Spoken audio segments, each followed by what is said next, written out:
Hey guys, let's talk about discrimination. What is discrimination? Okay, so I want to start off with just a general summary of what discrimination is. So, discrimination in education occurs when a person or an entity takes unfair action or inaction against people belonging to a certain category in our community. Okay, so this could be based on age, disability, gender, or ability, nationality, national origin, race, or religion. Okay. So when we talk about the history of discrimination and what this looks like, this act came about in 1964. This law prohibited discrimination against people of different races, colors, or national origin. It wasn't until 1972 that they included prohibits sexual discrimination. So we're looking at same-sex families.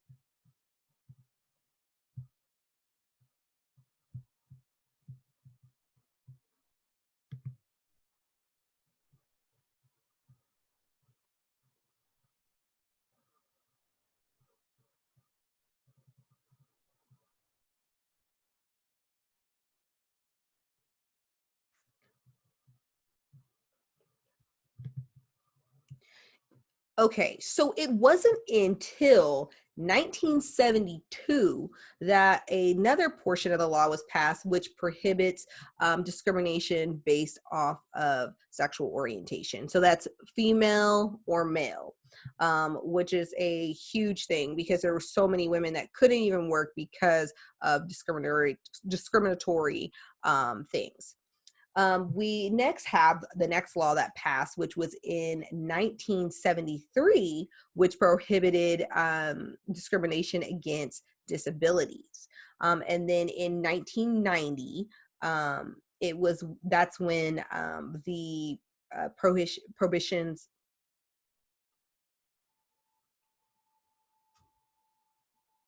It wasn't until 1990 when the American Disability Act came into play.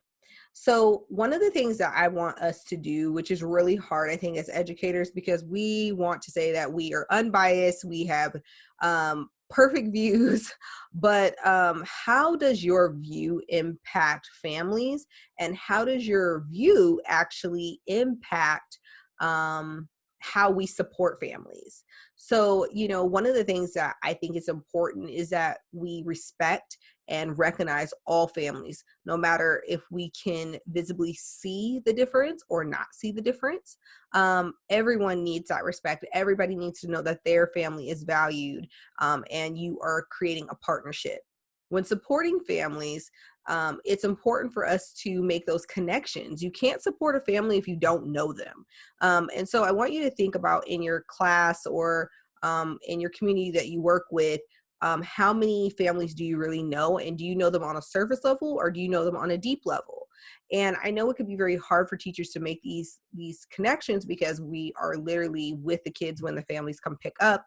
But one of the things that I really want to encourage is that you find different activities that will allow you to have them kind of in a very mellow state, so you can actually talk to the families about what's going on and how you can help and connect. One of the things that I always remind people of is that you never know when a family really needs your support. And sometimes families can come off a certain way or be very standoffish or angry or, very quiet, because they're just trying to get through the day. So, one of the things that I want you to remember is that when you provide support for your students, you're really providing a culture of support for all the families and letting them know that you are there to connect with them. So we want to talk about visibility in the classroom. How do students see themselves in the classroom? And I think this is a big, big, big question, because a lot of kids sometimes will say, I don't see myself in my classroom. When we use the terms my class, my desk, my toys, my door, my rug, my this, my that, That is where we have to change our mindset. Our classroom is really our community, and our community belongs to everyone. And I think I see a lot of teachers when they say this is my class, especially working with little ones, you're teaching them that it's them and you. It's kind of like two separate things, versus them understanding that they can see themselves and they are embraced in every part of their classroom. So for example, how do students see themselves in the classroom? They are looking at words. You know, if you have bilingual students, do they see that you are embracing that? Do they see that you are embracing maybe different skin tones or different types of people from all over the world? Are they able to go into home living and see some of the foods that they eat at home? Are they able to go into the home living area and see different color babies? I think that's really important. Baby dolls with different textured hair. I mean, we're in a whole different generation now in early childhood education where kids are being seen and heard in a whole different way. And it's because people have petitioned for this to happen. And so I want you to remember that when we're talking about discrimination, we're not talking about just someone outwardly being discriminatory. We're talking about how can we check our own biases and really soul search and within us to ensure that we are giving the best experience for kids and families so that they can see themselves in the classroom. I want to take you to, the next slide here. So we have our daily schedule. So this is a great little interim of understanding how they see themselves in the class. I'm a really big advocate of people using pictures to show the times of the day because kids don't technically know how to tell time quite yet. But this really allows them to see what time it is. You want to make sure that you have your hours posted. When are you guys open and close? Meal times. Real quick, I want to back up to that hours of operation. If you have certain classes that open up at certain times, that's a great thing to post it somewhere. That way families know like, oh, this classroom's closed or this classroom closed at this time and this is where I pick up my child. So having those guides for families, I think are really important. Mealtimes and snacks, making sure that those are ready to go and set out and served on time. I know that with meals and snacks, infants and tots, they need to eat. Like if they do not eat, it's going to be on.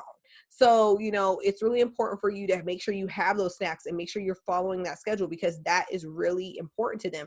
That builds security and trust with them. And so if they don't have a routine, it really throws them off. Then you have nap time, which is a really prominent time for kids to just relax, rest their mind.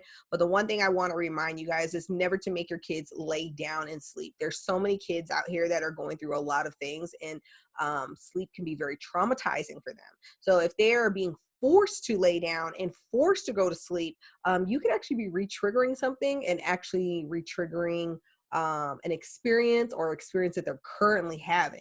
So, give your kids opportunities to rest their body and then give them something quiet to do on their bed or bring them to the table to do an activity. I really encourage you guys, if you haven't, the Walkmans that have like the CD player in it and the kids can put basically they can put those headphones on and listen to a story or listen to music and draw and color. Like there's things that they can do. And I think we just need to get more inventive about nap time and quiet time and what does that look like. So we also have next the activities. So we usually have a ton of different centers that are open during this time.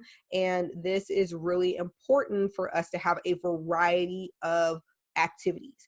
I want to again go back to that discriminatory law when we're talking about children seeing themselves in the classroom. What do your centers say about your community?